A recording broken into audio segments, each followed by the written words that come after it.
Hi and welcome. This is my Aries review for August 2022. We start this month as we finished last month. If you remember, we had the big conjunction between Uranus and the Moon's North Node, and Mars came in and conjuncted both of them right at the end on the 31st. Now, this month starts the same because this Mars aspect lasts for 3 more days, and then we have Venus coming in on the 1st as well to put a positive aspect in to Mars and to Uranus and the Moon's North Node. So everything is going very well at the moment. Mars, don't forget, and all this is happening in your second house, so this is a great time to improve your financial situation. There'll be opportunities, there'll be changes afoot that you can make to really get things underway now. And with this Venus aspect, this will add a little bit more finesse and grace to this. So maybe it's a good time for doing any fine tuning and getting things right in that respect. Venus is in that 4th house of the home, so the home could benefit from an injection of finances as well. And it could be if you're planning to buy or sell a house, that there is good news coming on these first few days of the month. On the 6th, we have a potentially frustrating or irritating day because Mars makes a square to Saturn, and these aspects are never good because Saturn is there to thwart, to limit, to frustrate you. So the Mars energy may need to be contained and channeled in another direction because there may be confrontation, especially with friends and colleagues or people within group situations, because Saturn is sitting in that 11th house of yours. Now, the other thing we have with this aspect is to make sure that you confront your fears, because it may be your fears that are causing the problems here. So confront your fears, confront yourself, and overcome things in that way. Now, the following day, there's some relief because this aspect lasts for 4 days. On the 7th, we have a lovely aspect between Venus and Neptune. This will help to diffuse any Mars aggression. This is a day for romanticising, dreaming, and for doing something on the more creative, artistic, or spiritual side. Another Venus aspect on the 8th, very powerful and intense one, because Venus makes an opposition to Pluto.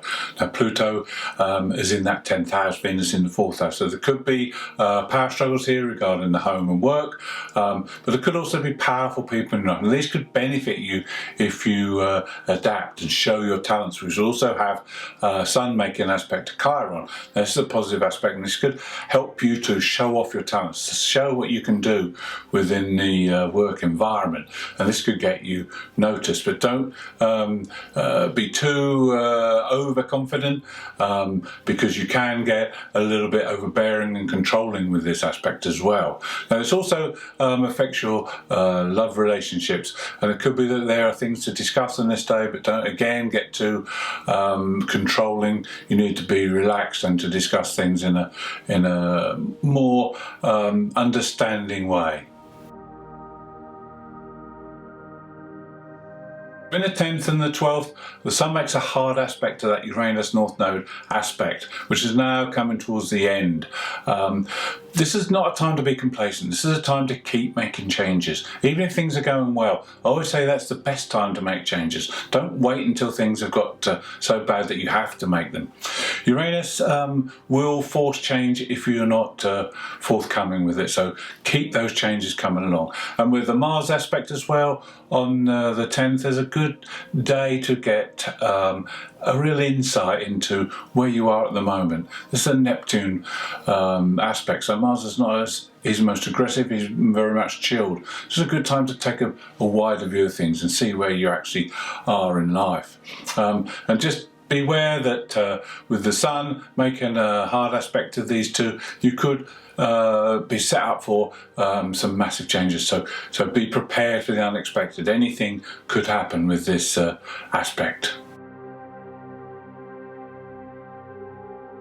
On the 12th, we have a full moon, but this is a full moon devoid of feeling and emotion, because we have the moon in Aquarius, which means it's detached and it's not as feeling as it would be, and also the moon is applying to Saturn. Saturn is the planet of a limitation, so if there are any emotions, they'll be buried within and it'll be hard to express them, so just be aware of that. Now, also with the full moon in your 11th house, it's a time when you might find yourself amongst friends friends, amongst colleagues or people who are in group situations where there is like a mini crisis going on, and people will need your help, need your input, and you might find that it's a very busy time. So it may be a good thing that you won't get too emotional and you won't get too involved in things. You better distance yourself and look at things in the cold light of day so that you can give proper logical advice. Now, the only thing to be a little bit careful of is that Mercury makes a positive aspect to the Black Moon Lilith on this day. Now, Mercury has now moved into Virgo in the 6th house, so it's very analytical and very critical in this position. So you just need to be a little bit careful of what you say when you're talking to people, because you don't want to get yourself into trouble. Progress can be made on the 13th, 14th. We have Mars making a positive aspect to Pluto on the 13th. Now, Pluto's in that 10th house of career and destiny and public standing. So this is a time when you can make changes and realise some of your potential in these areas. It's also a good time to confront your limitations, because on the 14th the Sun makes an opposition to Chiron. Now, it's a time to embrace your creativity and overcome any limitations or past hurts that may be holding you back, so that you can really realise your full potential. Between the 15th and the 22nd, Mercury is on fire. He's going through Virgo, which is the sign he rules, and he's going through the 6th house, which is the house he rules. So he's absolutely flying. Now, he makes 5 aspects to mostly the outer planets, but also one to the Moon's North Node. So here we have a situation where over these days you will get confirmation that you're doing the right thing. You'll also be thinking about transformation, all the changes you can make, and there'll be opportunities coming your way to make these changes. This centres around your everyday routines, where it may be your work, your diet, your exercise, and it's a good time to look at things and to make changes that will make your life better in the long term. On the 24th, Venus makes a positive aspect to Chiron. It's an ideal time to attract love and abundance into your life. Also on the same day we have Uranus going retrograde. Now, Uranus will go retrograde until October, but it's still a good time to work with the energy. Remember, Uranus is in your 2nd house in Taurus, so this is a time to look at your values, look at what you actually value in life, and be real about it.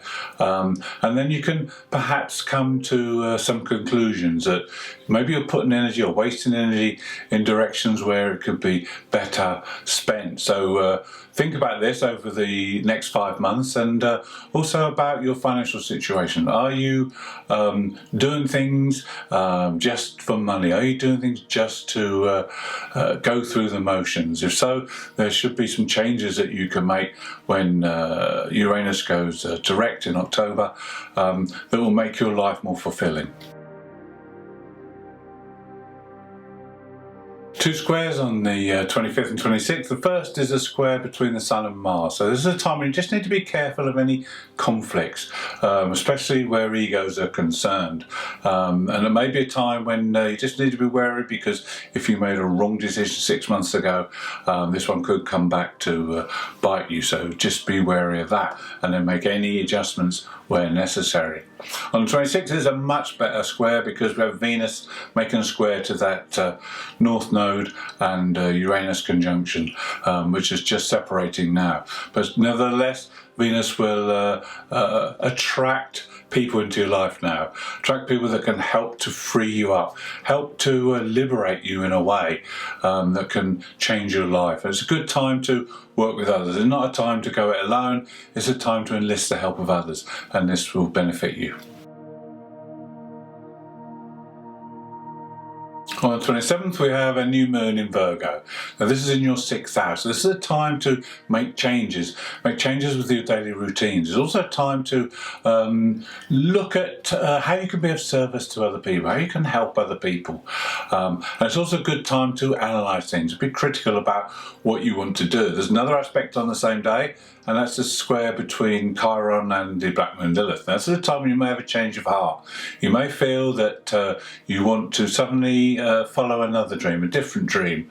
And with this new moon, it's the time to put that into practice if that's what you desire. But just be careful. Make sure you analyse everything first. Analyse your true situation so that you can make the right decision. If you made a decision that the new moon on the 28th, Venus has an opposition with Saturn, so there may be responsibility or duty that you haven't thought about. But there's also an aspect between the North Node and the Black Moon Lilith, and this is a time to align yourself with your true path. So you can overcome these difficulties and make sure you get going in the right direction. And then the final aspect is a very fortunate one, on the last day of the month when Mars makes a positive aspect to Jupiter. Now Mars has now moved into that third house, so this aspect is fantastic for any business ventures. It's good for signing contracts, it's good for legal matters, and this is a time when you can make the most of any opportunities that come your way. Thanks for watching. I hope you've enjoyed the review. If you'd like to see more, please subscribe. If you'd like to leave me a comment, I'll be glad to hear from you.